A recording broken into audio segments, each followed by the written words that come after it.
اور load shedding بھی شہروں کے اندر اور کراچی میں جس گرمی کے اندر لوڈ شیڈنگ ہے، وہ کیا آپ کی کوئی تیاری نہیں تھی؟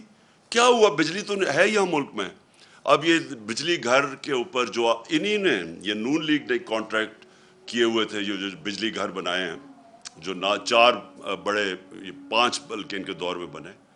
اب وہاں بجلی بھی نہیں بن رہی، پیسے بھی ہم دے رہے ہیں، جس کو کیپیسٹی پیمنٹس کہتے ہیں. یہ قوم اپنے ٹیکس کے پیسے سے ان کو کیپیسٹی میں پیمنٹس کے پیسے دے رہی ہے، لیکن وہ بجلی نہیں بنا رہے کیونکہ انہوں نے امپورٹڈ فیول کے اوپر بنائے تھے، LNG کے اوپر اور کوئلے کے اوپر. ساہیوال جیسی جگہ پہ انہوں نے کوئلے کے اوپر ایک جو پلانٹ بنایا ہے پاور جنریشن کا. آپ سوچیں کہ وہاں سارے کراچی سے سارا کوئلہ ادھر ٹریول کر کے آتا ہے ساہیوال. یعنی جس نے بھی یہ بنایا ہے اسی کو جیل میں ڈالنا چاہیے کہ کیا سوچ کے بنایا تھا. ماحولیات کے اوپر علیحدہ اس کا جو اثر ہے، اور دوسرا اتنی دور باہر سے امپورٹ کر کے کول لے کے، اور اس کی قیمت کتنی ہے، کس قیمت پہ وہ بجلی بنا رہا ہے. تو آج ان کے پاس نہ کوئلے کے لیے پیسے ہیں، نہ LNG کے لیے پیسے ہیں. نتیجہ یہ ہے کہ اب یہ پلانٹ چل نہیں رہے، جس کی وجہ سے لوڈ شیڈنگ ہے. تو میرا پھر سے سوال ہے کہ اتنی محنت سے آپ نے سازش کی، بیرون ملک کے ساتھ مل کے، یہاں لوگوں کے ساتھ مل کے، غداروں کے ساتھ آپ نے یہ سازش کی، اور آج لوگ آپ سے یہ سوال پوچھ رہے ہیں کہ جب آپ یہ سازش کر کے آ گئے تو اب کہہ رہے ہیں کہ جی یہ سارا کچھ عمران خان اور PTI نے کیا ہے. تو اگر ہم نے یہ کیا تو ہمیں رہنے دینا چاہیے تھا. آج ہم ذمہ داری لیتے ہیں اس چیز کی. ہم بھی IMF کے پروگرام میں تھے، 3.5 سال ہم IMF کے پروگرام میں تھے. کیا ہمیں نہیں وہ IMF کہہ رہی تھی کہ یہ قیمت بڑھاؤ، یا تیل کی قیمت اتنی کرو، یا بجلی کی قیمت اتنی کرو، یا ڈیزل کی؟ تو ہم تو پریشر بھی لے رہے تھے. اور اس دور، یہ ذرا میں اپنی قوم کو کہنا، جس وقت پریشر تھا قیمتوں کا، اور یاد رکھے IMF کا بھی پروگرام تھا، کرونا بھی ہوا جو ساری دنیا میں تباہی مچائی کرونا نے، اور اس دور میں جو انٹرنیشنل جو کموڈٹی سپر سائیکل، یعنی جو انرجی کی قیمتیں اوپر جائیں ساری دنیا میں، وہ بھی اوپر گئیں. اس کے باوجود ہم نے سب سے سستا ملک تھا پاکستان. آج اگر آپ قیمتیں دیکھیں، جس قیمت پہ ہم ڈیزل بیچ رہے تھے، پٹرول بیچ رہے تھے، بجلی حالانکہ کانٹریکٹ انہوں نے سائن کیا، پھر بھی ہم نے قیمتیں روکی ہوئی تھی. ہم نے سبسڈائز کیا ہوا تھا. ہم نے پیٹ کاٹ کے ڈیزل اور پٹرول کو اور بجلی قیمت نہیں بڑھنے دی. IMF پریشر برداشت کیا، کیونکہ ہمیں پتا تھا کہ لوگوں کے حالات کیا ہیں. ہمیں پتا تھا کہ یہ ایک انٹرنیشنل عذاب آیا ہوا ہے. کون سی قیامت آئی کہ آج سارا کچھ آسمانوں پہ چلا گیا؟ جو قیمتیں انہوں نے بڑھائی ہیں 2.5 مہینوں میں، ہمارے 3.5 سال میں اتنی قیمتیں نہیں بڑھی. کوئی چیز لے لیں، آٹا لیں، گھی خاص طور پہ لیں، یہ ڈیزل اور پٹرول، بجلی کی، ابھی تو لوگوں کو بجلی کے بل آنے ہیں. تو بجائے لوگوں کو ان کی دکھ درد سنیں اور کوشش کریں کسی طرح اپنا ذہن استعمال کریں، سوائے اپنی چوری بچانے کے لیے اور NRO لینے کے لیے، ذہن استعمال کریں کہ کیسے آپ لوگوں کا بوجھ کم کر سکتے ہیں. بجائے وہ کرنے کے، آج ان کو ٹیئر گیسنگ کیا ہے، دہشت پھیلائی جا رہی ہے، ڈرایا جا رہا ہے لوگوں کو. میری آج اپنی ساری قوم سے ایک ہی آپ سب کے لیے درخواست ہے، اپیل ہے کہ دیکھیں، ایک پرامن احتجاج ہم سب کا حق ہے. یہ ہمیں جمہوریت ایک حق دیتی ہے، ہمارا آئین حق دیتا ہے. ہمارے جب ہم نے 25 کو جب احتجاج کیا، 25 مئی کو، انہوں نے جس طرح کا ظلم کیا لوگوں کے اوپر، فیملیز پہ، گھر میں رات کو 2-3 بجے گھس کے خواتین کو جس طرح انہوں نے چادر اور چار دیواری کو، ہماری روایت کو پیچھے رکھ کے جس طرح انہوں نے کیا، اس کی میں مارشل لاء میں تو شاید ایسا ہوتا ہو، کسی جمہوریت میں میں نے ایسے نہیں دیکھا. میں نے جنرل مشرف کی آمریت کے اندر، وہ بھی ملٹری ڈکٹیٹر تھے، میں نے اس میں اس طرح کا ظلم نہیں دیکھا جو انہوں نے کیا 25 کو. اور اب ہم پھر تماشا دیکھ رہے ہیں. یہ کر کیا رہے ہیں؟ سنبھالی ان سے معیشت سنبھالی نہیں جا رہی، قیمتیں ان سے روکی نہیں جا رہی، باہر پھر رہے ہیں ہاتھ پھیلا کے. وہ ان کی مدد جس طرح کر رہے ہیں، جس طرح میں نے کہا کہ وہ کوئی بھی فری لنچ نہیں ہوتا، یعنی کوئی مفت میں آپ کی مدد نہیں کرتا، وہ کوئی نہ کچھ آپ سے مانگ رہے ہیں. ان کو بھی خوش کرنے کے لیے انہوں نے ہماری نیشنل سیکیورٹی کو کمپرومائز کرنا ہے، وہ بھی اب دیکھتے رہے. تو اب اگر ان کا خیال ہے کہ صرف ظلم کر کے اور تشدد کر کے کسی طرح لوگوں کو کنٹرول کریں گے، ایسے لوگ کنٹرول نہیں ہوں گے. ابھی مہنگائی جہاں تک ہمیں پتہ ہے جولائی میں اور بڑھنی ہے، کیونکہ انہوں نے جولائی میں جو LNG تھی وہ نہیں آ رہی. اب ان کے پاس جو یہ سمجھ رہے تھے کہ یہ باہر سے چیزیں، یہ فیول خرید لیں گے، یہ کوئلہ یا LNG، وہ ان کے پاس وہ وسائل نہیں ہے کیونکہ قیمتیں اوپر چلی گئی ہیں.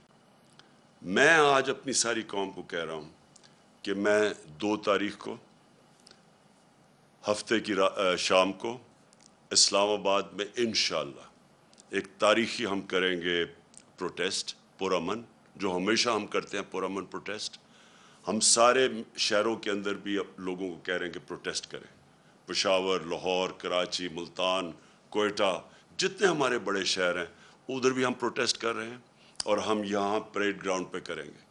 میں یہ چاہتا ہوں کہ ایک زندہ قوم بن کے ہم سارے ان پروٹیسٹ میں شامل ہوں. ہم توڑ پھوڑ نہ کریں کیونکہ اپنے ملک کو ہی نقصان پہنچتا ہے، لیکن پرامن احتجاج ہم سب کریں بتانے کے لیے کہ ایک جمہوریت میں یہ ہمارا حق ہے اور حکومت کا فرض ہے کہ وہ لوگوں کی آواز سنیں. حکومت ڈنڈے سے کبھی بھی جمہوریت نہیں چلتی. حکومت اگر ڈنڈے برسائے گی اور ٹیئر گیس کرے گی، جمہوریت ایسے نہیں چلتی. جمہوریت چلتی ہے اخلاقی قوت سے، جسمانی قوت سے جمہوریت نہیں چلتی. وہ ڈکٹیٹرشپ چلتی ہے، وہ بادشاہ سے چلتی ہو. جمہوریت چلتی ہے اخلاقی قوت سے. اس گورنمنٹ کو بتانا پڑے گا کہ کیا طریقہ ہے ان کا اس قوم کو، جو ایک دم آپ نے یہ سازش کر کے انہوں نے سب سے پہلے پاکستان میں ایک سیاسی بحران پیدا کیا. سری لنکا کے اندر پہلے معاشی بحران آیا، پھر سیاسی بحران آیا. پاکستان کے اندر پہلے سیاسی بحران پیدا کیا گیا سازش کر کے، جب ملک بالکل ٹھیک چل رہا تھا. ہماری پوری پلاننگ ہوئی تھی، جس طرح میں نے کہا ہم نے روس سے تیل لینا تھا، ہم نے ہندوستان کی طرح اپنے لوگوں کے اوپر بوجھ نہیں پڑنے دینا تھا جو دنیا عالمی منڈی میں تیل مہنگا ہوا ہے. ہمارا پورا پلان بنا ہوا تھا. انہوں نے پہلے ہماری گورنمنٹ پہلے سازش کی، ڈی سٹیبلائز کیا ملک کو، بحران پیدا کیا. اس کے بعد یہ معاشی بحران آیا اور یہ اب ان کے کنٹرول میں نہیں ہے.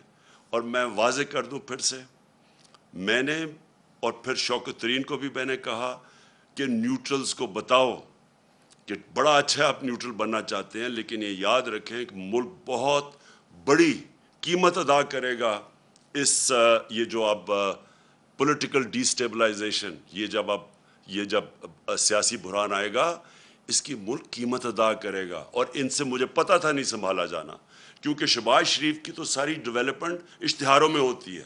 صحافیوں کو پیسے دے دیے، PR کر دیے، کبھی 50 ارب کے اس نے اشتہار دیے، اس کے اوپر ہوتی ہے. یہ جو ایک دنیا کے اندر کرائسس آئے جو ہم بڑی مشکلوں سے نکل رہے تھے اس میں سے، اور نکلتے گئے. اللہ کا کرم ہے، جس طرح ہم کرونا سے نکلے، دنیا مثال دیتی ہے پاکستان کی.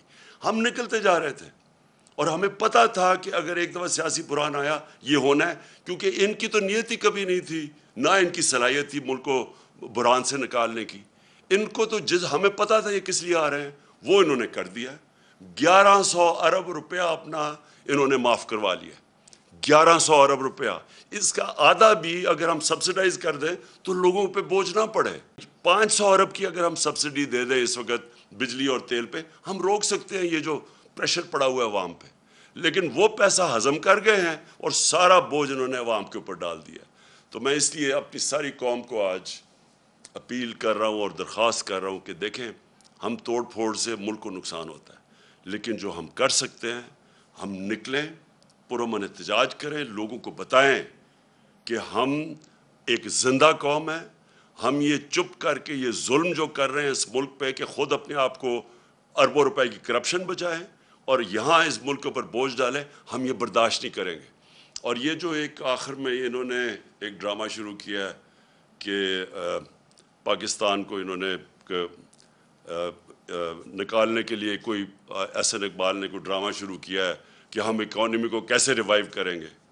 اگر آپ نے وہ بجائے یہ سارے پیسے خرچ کر کے یہ ڈرامہ کرنے کے، میں آپ کو آخر میں بتاتا ہوں کہ آپ کیسے آپ کے پاس ایک ہی طریقہ ہے کہ ہماری معیشت کو ٹھیک کیسے کر سکتے ہیں۔ زرداری خاندان اور شریف خاندان کو جو باہر اربوں ڈالر پڑا ہے، آپ آدھا ہی واپس لے آئے نا تو وہ یہ بحران سے نکل سکتا ہے۔ صرف ایک راستہ ہے، باقی آپ کے پاس اور کوئی دوسرا راستہ نہیں ہے۔ اور قوم کے پاس صرف ایک راستہ ہے، صاف اور شفاف الیکشن۔ صاف اور شفاف الیکشن کے بعد علاوہ کوئی اور دوسرا راستہ آج نہیں ہے۔ جو پنجاب کے اندر ہو رہا ہے، 2.25 مہینے سے ایک غیر آئینی، ایک ان لافل گورنمنٹ وہاں بیٹھی ہوئی ہے حمزہ شریف کی۔ اس کی کوئی بنیاد نہیں ہے، کوئی آئینی ان کو حق نہیں ہے۔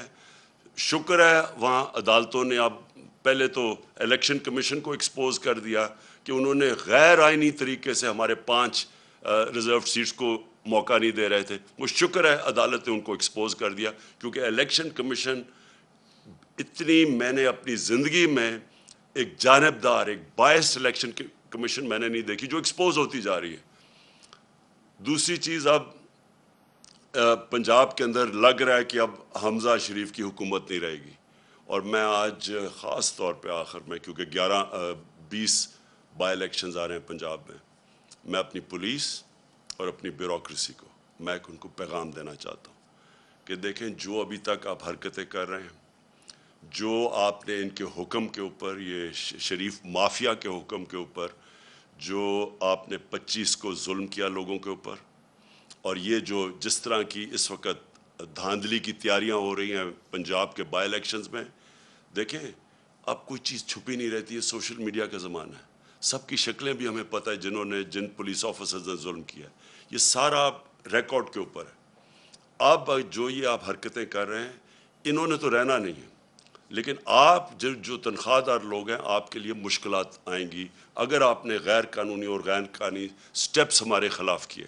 میں یہ صرف آپ کو اس لیے کہہ رہا ہوں کہ ہر تنخواہ دار کا اپنی فیملی کو سنبھالنے کا وہ سوچتا ہے کہ اپنے بیوی بچے ہیں ان کے لیے، تو اگر آپ نے یہ غیر قانونی چیز کی جو ابھی تک آپ کر رہے ہیں، اور جو آپ میں سے کر رہے ہیں، وہ سب کو ان کا ہمارے پاس ریکارڈ ہے۔ اور جن پولیس والوں کو جس طرح میں نے کہا، وہ تو اب ویڈیو کے اوپر آ گیا ان کی شکلیں۔ تو دیکھیں، یہ ملک بڑی تیزی سے نیچے جا رہا ہے اس سازش کی وجہ سے اور ان لوگوں کی وجہ سے۔ اور آپ جو بھی پاکستانی ہیں اگر آج آپ کو نہیں نظر آ رہا کہ 2.25 مہینے میں کدھر سے کدھر لے آئے ہیں پاکستان کو، اور اب مزید اور آگے کدھر جانے لگا ہے، آپ کو اگر ابھی نہیں آپ کو پتا تو آپ کو پتا چل جائے گا۔ تو اس لیے میں سب کو پھر سے آخر میں دعوت دے رہا ہوں، پرامن احتجاج ہفتے کی شام کو میں پریڈ گراؤنڈ ہوں گا، اور سارے پاکستان کے شہروں میں انشاءاللہ میری قوم نکلے گی۔ پاکستان پائندہ باد۔